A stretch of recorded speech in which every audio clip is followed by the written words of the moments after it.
and welcome to the Live Lounge at Open Banking Expo Canada 2026.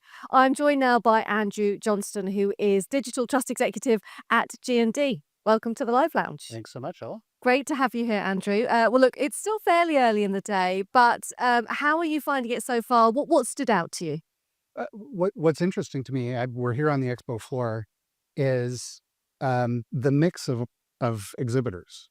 So there are a lot of folks that you naturally expect to be at an open banking conference, but you're also seeing people that are looking to take advantage of what open banking can actually deliver in the Canadian economy, and a few people like us that are sort of around the outside edges that say, well, these kinds of things are important, so we want to show up and make sure you realize that there's value in existing services that can serve open banking. Mhm.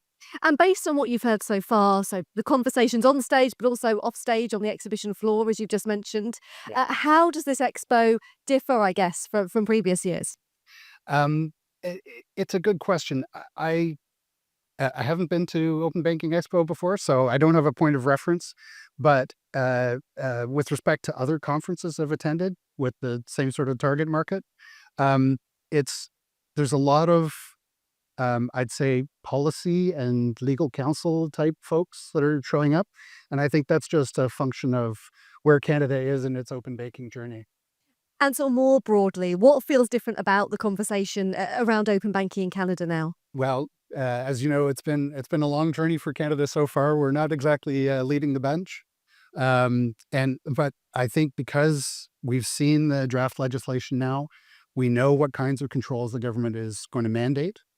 Um, People are looking to get on with it. Okay, so um, we need to do the elimination of screen scraping. There's a shift in liability for the participants. That's a big deal. We hope that that will drive them to stronger authentication. Passwords. In 2005, Bruce Schneier, who's a public interest technologist, has written extensively about security. In 2005, he wrote, "Passwords have reached the end of their useful life." Here we are 20 years later. I still log into my bank with my password. It's it really does seem unreasonable that we haven't got better technology in place. And I think the legislation that's hopefully coming along soon um, will encourage, maybe sharp shove the sector into looking at stronger authentications.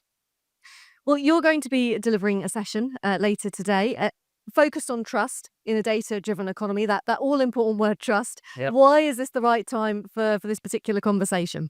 Well, as I said, we now have at least a few ideas around what's going to be mandated by the government. Yeah. Um, so we want to talk to our customers. We want to talk to the ecosystem about effective ways, proven ways that we can actually meet the objectives that the government has set out for us. So it's a great time to do that. By the time the regulations are all written, um, we'll have a plan in place. We'll have the technology and tools in place, and maybe a little bit of change if the regulation is surprising. But these are not things you can turn over quickly. So I think now is a great time. And after a day like today, will you leave feeling more positive, more optimistic, or maybe more cautious? And if so, why?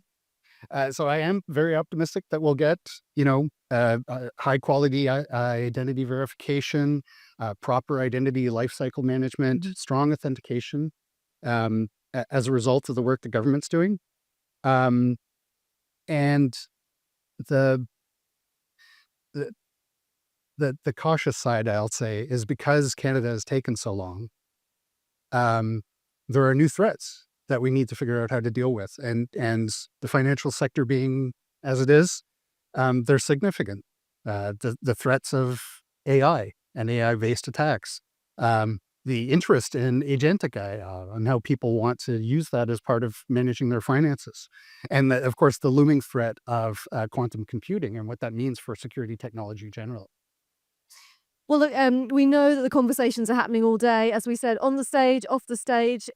If there's one idea that you hope really sticks, that people go away with and maybe act upon, what is it?